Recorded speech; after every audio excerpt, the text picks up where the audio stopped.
Hello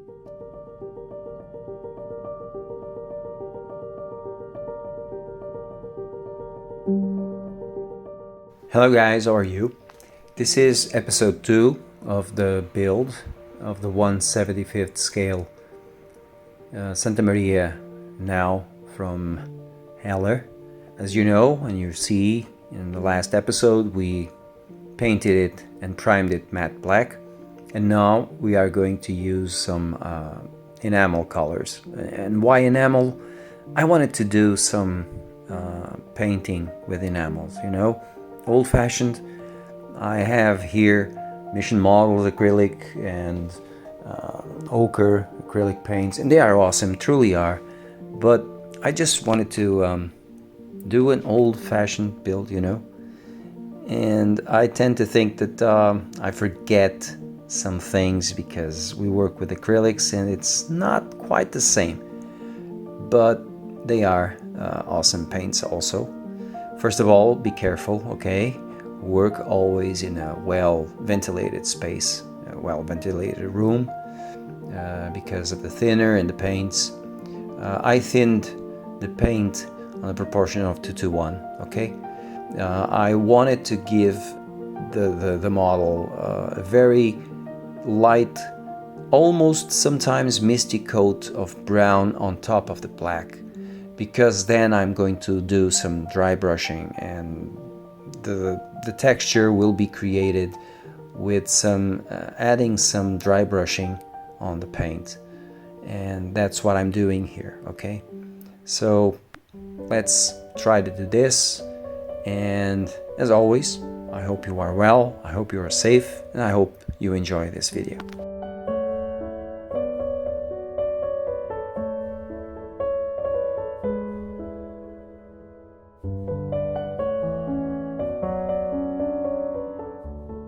And we start by applying a very, very, very thin coat of dark brown. As you can see, I am playing with the airbrush. I'm not doing a very consolidated coat of brown. I'm going heavy on some side and low on others, because I want to mix it all up, and then the dry brushing and the oil wash, the pigment and oil washes that I'm going to apply, they will unify, tone down, and give it what I like to think it is, very realistic wood grain. Please note, back in the day, these boats these ships were filled with bitumen, and the wood, the timber would be almost in certain aspects dark, and that's what I'm trying to do here, having into consideration the fact that this is a miniature, this is a model, because this is not true, guys, this is just modeling, and I have to compensate the light reduction factor. So I'm trying to give it a bit in one spot and take it off a bit on another. I'm just trying to have fun, relaxing, and painting this Santa Maria now.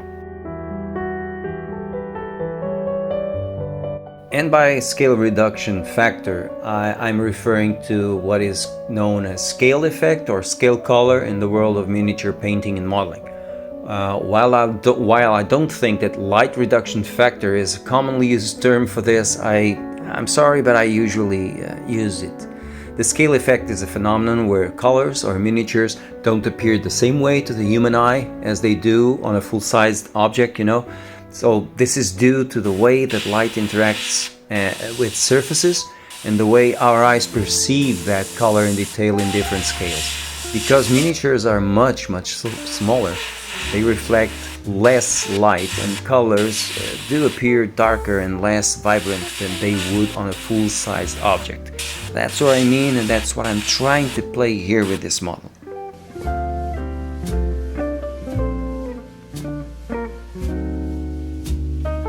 Also, now that you are watching me applying 2 tones of brown, lighter tones of brown, take in consideration that between each one I apply a coat of wait for it, hairspray.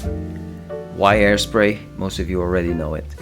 I want to weather the deck. I want to make some wood splinters, not exaggerated effect. However, I want to weather it.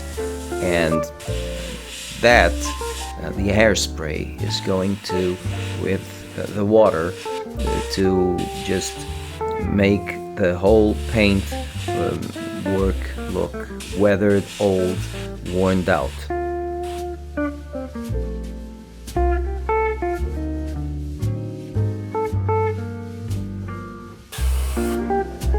As you can see, I'm applying the paint very roughly, should I say. And why? I want to create shadows underneath, and because I applied the hairspray before and it's already dried, I'm applying a very thin coat of matte 94, and with water I will reactivate the hairspray, and that will create some splinters, some faded effect, some weathering effect on the wood, and that on the deck of a caravel, it's good. Even though I know that this now was almost brand new, I know, but it's inevitable. With wood, with timber, the sea is very rough, and weathering starts to appear very early in the ages of these old caravels. So I just want to weather it a bit.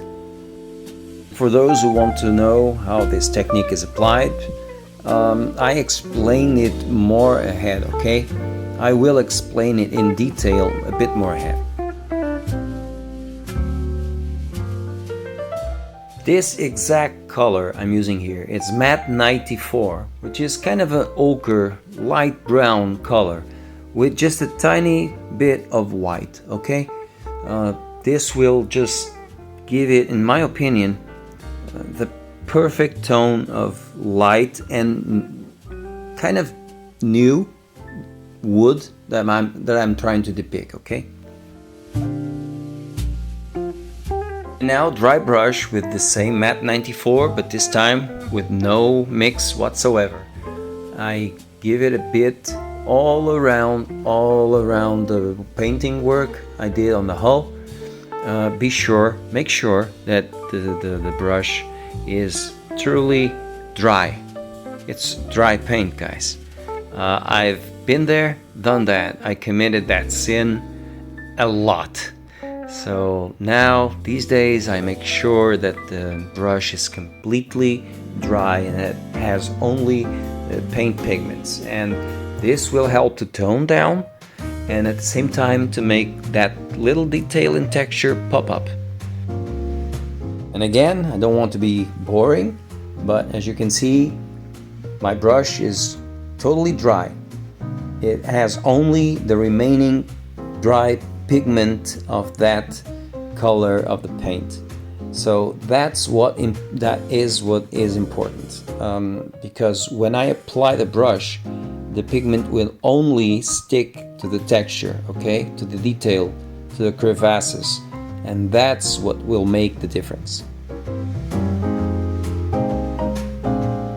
Because this model has a lot of texture, and that's what is contentious between modelers, because some modelers don't like the wood texture on Heller ship models.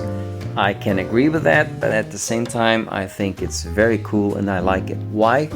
Because if sometimes it looks a bit exaggerated here with the dry brushing, that's what will make the difference, you know? That's what allows you to see that there are wood strips and the hull is perfectly detailed and give it a bit of texture. That's what I'm talking about. And one thing I can tell you, it might be strange for some of you, but I had a lot of fun doing this, you know? I just had to dry, sometimes to dip the brush in paint and to, thoroughly dry it. But most of the times I used it as it was, dry.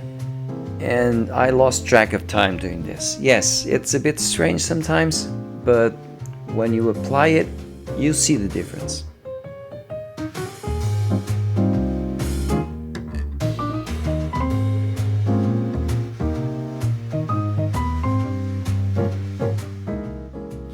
And now, after doing this dry brushing, all this dry brushing, we're going to apply an oil and pigment wash, oil wash on the deck. It's kind of dark brown, black-ish wash. I'm sorry, I thought I was filming it and the battery was out and I didn't film deck. So I am sorry for that. But as you can see, it's kind of a dark brown oil wash. And please, this is very, very important. If this rule applies with acrylic, it applies even more with enamel colors, enamel paints, when you apply an oil wash next.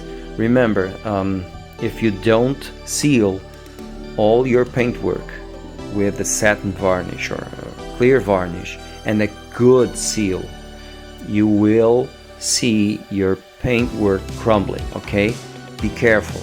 Seal it and seal it well.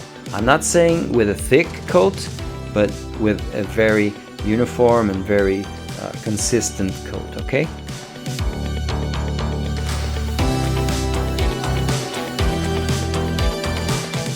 And also clean it, as I wrote above, very, very softly, okay?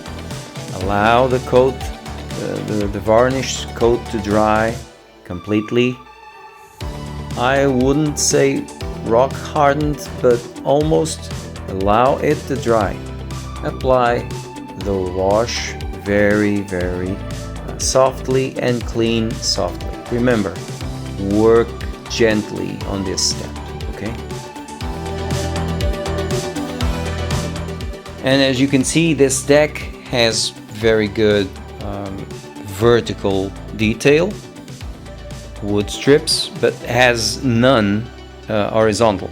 So I'm going to proceed with that step. I'm going to simulate some horizontal step, some horizontal wood strips, but you will see the wash unclean a bit on the pieces. Don't worry, because I clean all the remaining pigment, okay? I know this doesn't look beautiful in video, but to be very honest, I don't care with that step if the final result is clean.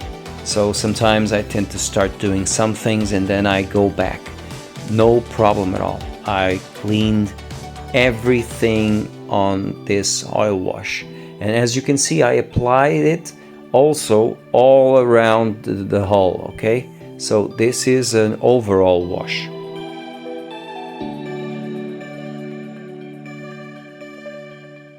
I'm applying here the horizontal detail to give the appearance of a real wood deck. I draw the lines and then with an X-Acto blade go on top and open a little crevasse, and then I clean it all with a sponge, with a sanding sponge, a very soft sanding sponge, which also gives it a matte finish. And that's what I'm looking for, something that makes that little cut very smooth, but at the same time remove the shine and helps to clean the deck a bit and makes it a little bit static.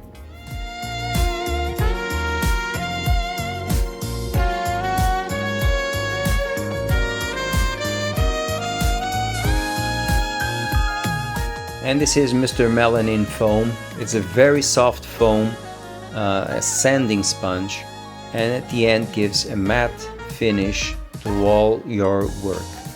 And this allows the surface to be uniform. You don't see any kind of irregularity on the surface. It softens the surface and then at the same time gives it a matte finish. And that, with the matte varnish on top, will be perfect.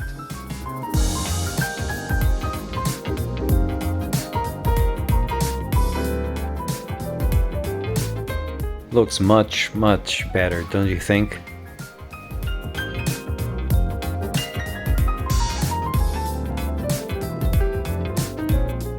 On these metal hinges and on the rudder also, I use the armor builder technique, which is using this graphite pencil, because at scale I think that this little shine of metal is the most adequate for this scale, so that's what I use. And now I'm doing a little detail painting. All I can tell you is I had tremendous fun in this step. Hours went by and I didn't even care. It was raining a lot because this build I'm doing it since January. And sometimes here on when I'm painting, you can see my wool jacket. Well, it was cold and it was raining outside. And I had tremendous fun because the rain in the window and I was just painting. Everything went by, all the time went by and I didn't care. It was just me and this model. Also, if you look inside, the inside part of the model, you will see that the brown wood is different. It's much more clearer. Well, this is a mistake, okay?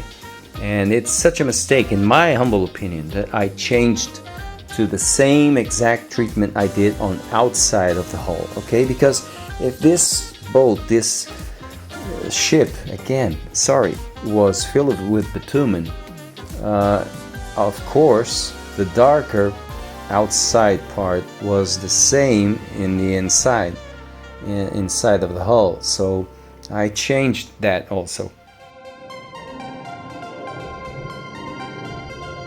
And allow me to say, I don't want to look presumptuous when I'm explaining all this. I am no professional on this. I'm just trying to convey and explain to you my experience during this build, difficulties I found, some techniques I found better to do, and that made the work much easier. And that's what I am only trying to do, okay? Sorry also for my English. I know you understand me. I know I'm not the worst, but sometimes to explain some things, well, ideas don't run in my head as easy as they used to a few years ago. But I think you understand. And another thing I have to tell you, Heller didn't put any rope whatsoever on this kit. So shame on you, Heller. Shame on you. A ship, a naval model without any kind of rope whatsoever. I have here old Naval kits that bring an awful thread, awful, but even so it's there. And of course, guys, when gluing the parts, make sure that the glue surface, the surface that's going to touch the other piece, doesn't have any paint, of course. So you have to remove it very softly with an X-Acto blade. Been there, done that also, okay? So clean the contact surfaces where the glue is going to be put. And now, guys, we arrive to a part of this video that I admit can be controversial. Please give me just a minute to explain. I will make a slight deviation from the standard construction process by using round dead eyes. Yes, I said round and not triangular, instead of the more traditionally recognized triangular ones. And you might be wondering why this choice, so allow me to explain. The exact design and functions of the dead eyes changed across various periods and culture in naval history, right? We agree with that. Although the triangular dead eyes are most commonly associated with the ship rigging, especially here in model kits, round dead eyes are played also a significant role in nautical history. They were used during different periods for different types of ships or under various nautical circumstances. Moreover, as models, we usually strive to balance between historical accuracy and personal interpretation. Some build because it's exact, some build it because they like. We don't have the Santa Maria here. We have descriptions of the Santa Maria in text, but this is my personal choice. I hope this choice encourages, above all, others to think outside the box and feel comfortable putting their personal touch on their models, even if it deviates slightly from the norm. I told you I don't agree with this depiction of the Santa Maria. Okay, for me, my opinion, the Santa Maria has a high bow castle, and that's the Santa Maria. I was able to, yes, to make from scratch a high castle to this one. However, mates, it was a lot of work, and I just wanted something to do at the end of the working day, you know, to pick up a model and start from there. And I just love caravels, carracks. I love it. I'm Portuguese, I have to. So I really hope you understand this choice, okay? And this will be continued on the next episode. And until then, guys, keep modeling, guys. Keep modeling. Always, always with a smile.